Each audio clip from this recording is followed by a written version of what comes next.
What's up everyone, Sebastian here with Press Start Seb. The open beta for Shinobi Striker has come and gone, and while it was fun to play, my total playtime over the course of 48 hours was a grand total of 4 matches. But what a time they were.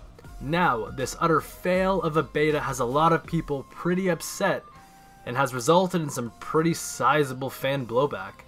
A point that's been getting some fans worked up is the lack of a release date. So to kind of quell some of those concerns, I'm going to briefly explain why there has been no release date announcement.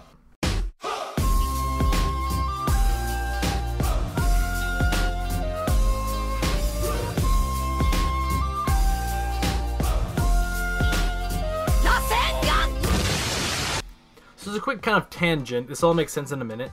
Dragon Ball FighterZ is a widely successful game. People have been adopting to the flashy fighter since launch, and thus far, what FighterZ and Shinobi Striker have in common is that both of their betas were kind of gong shows at best. Now, with that similarity being said, it is where their differences lies that is of the most importance. FighterZ had their open beta a week or two before the launch. The January release date had been set in stone, the closed beta was a success, there's nothing to worry about, right? Well, not exactly. Matchmaking was a bit of a shit show, and to some extent there are still a number of online features in FighterZ that have not been addressed in the recent patch. But why is this relevant, you may ask? Well, FighterZ encountered a fuck ton of networking issues in an open beta that was 2 weeks before launch. Obviously, the issues were not as bad as that of Shinobi Striker's beta, but they were bad nonetheless. Why this is important is because it was only 2 weeks from finding out, fuck, we have matchmaking issues, to actually having to release the game. And when the game did release, not all those issues could be fixed. What Shinobi Striker has done is very, very smart and a little bit annoying. By not giving themselves a firm release date to stick to, they're able to take the time necessary to fix all of the networking issues without being handcuffed to a quickly approaching release date.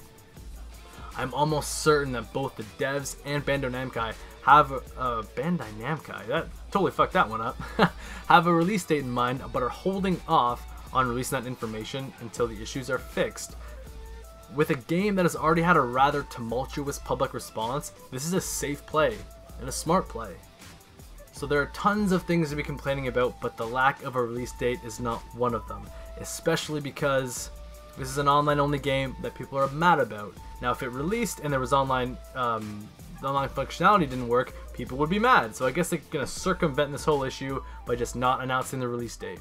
Thanks for watching the video as always. I was gonna do a beta review, but it probably would have consisted of footage of me running around the lobby for like 40 minutes while I talk about how nothing works.